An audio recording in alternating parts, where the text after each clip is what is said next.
You may have heard about microplastics before, but I guarantee you've never heard about their effects on your testosterone and other hormones. So plastic is a very unstable material. You see, anytime it makes contact with something, it releases thousands if not millions of microplastics.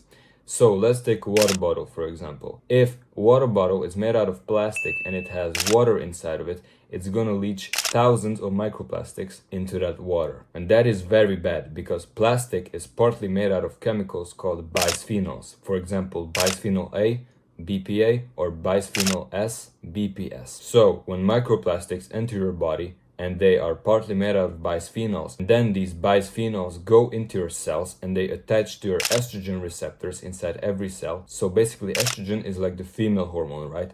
And testosterone is the male hormone. So these bisphenols go into your cells, they attach to the estrogen receptor, and then they trick your body into releasing a lot of estrogen every single day for perhaps weeks, months, or even years in some cases. And that is gonna make you develop like an ugly woman. And this is not their only negative effect. You see, men's testosterone levels have been dropping extremely by the years. For example, a man in the 1900s used to have double or even triple the average testosterone levels of a guy today. So, I believe this can be attributed to endocrine disruptors, such as those from microplastics, because before these chemicals just didn't exist or they were very rare. People used to use, for example, glass bottles, even for milk. You know, they didn't really use plastic for anything. You see, most of their stuff used to be made out of wood, metal, glass, and so on. So nowadays, a lot of people consume stuff which is packaged in plastic every single day, even multiple times a day. Their microplastic intake is like 1,000,000,000 times more than their ancestors. So this is, for example, why 1 in 5 men are actually infertile. So let's take your best friends, right? Imagine 5 of your best friends.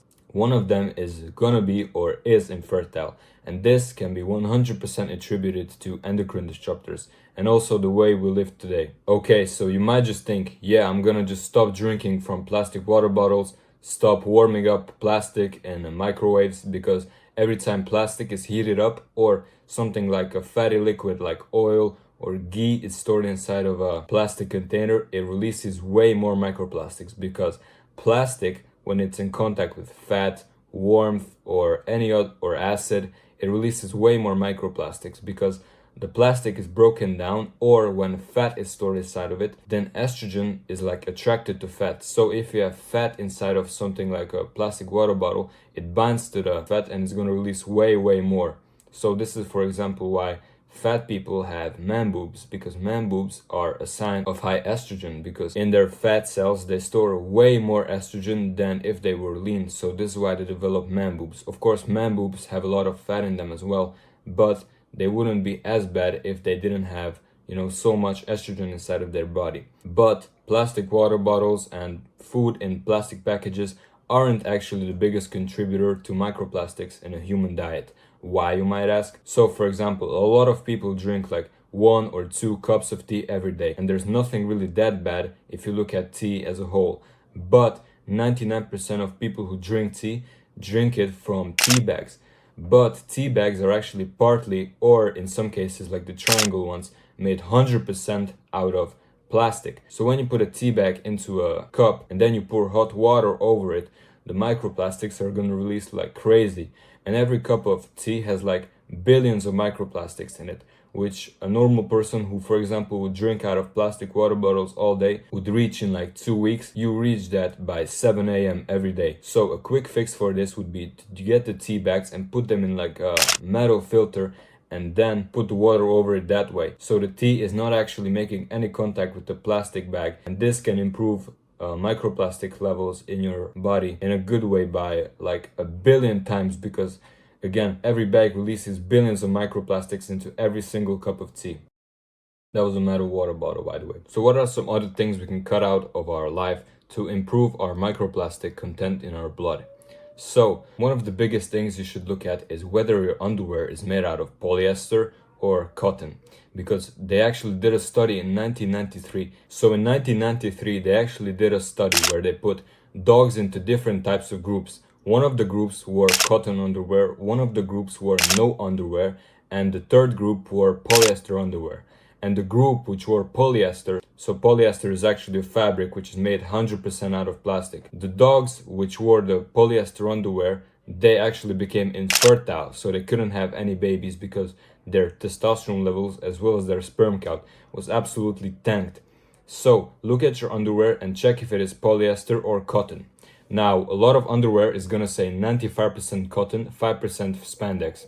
So that is actually okay because spandex is the part that is stretchy at the top of the boxers, for example, but the cotton part is actually the one that is touching your balls. So the spandex is gonna release some microplastics into your body, but not into your balls directly, and it's not as harmful because a lot of the times it's covered by cotton. So you can just take the L on this one. It's not gonna contribute a significant amount of plastics into your body if it's 5% spandex. Also, if you're going to the gym, throw out your plastic shaker immediately and replace it with a stainless steel one, because when you're shaking it, the ball that's inside, the steel ball, it's scratching against the sides and you're contributing millions of microplastics into your body, even if you think you're doing the good thing by going to the gym and so on. And the number one best way to get rid out of microplastics and any endocrine disruptors. Endocrine disruptors are basically chemicals which disrupt your endocrine system, which is like your hormonal system inside of your body. So plastics, electromagnetic frequencies, phthalates, and so on. So number one way to get rid of endocrine disruptors as well as microplastics out of your body is sweating, because when you sweat, your body pushes out all of the harmful things inside of you as well as water, right? So this is going to be your bacteria, your phthalates, your oxalates, and so on. So when you go to the sauna, your body is going to sweat out a lot of microplastics or the estrogen. So cardio is also good for this, going for a run or bicycling a lot, but it's not as consistent because you cannot really do cardio that consistently, like for an hour or half an hour, and you're not gonna sweat as much as you just went to the sauna for the same amount of time. So sauna once a week minimum requirement. I go myself as well. It also has a lot of other health benefits, like helps recovery and so on. But of course you should cut out microplastics in the first place. Sauna is just the best way to get rid of them. So these are just some quick tips I thought I was going to share with you guys, how to get rid of a lot of plastic and microplastics inside of your body and how to avoid becoming infertile. So comment in the comments down below what you want to see a video on next, and subscribe, like, and share for the algorithm, and I will see you in the next video. Bye bye.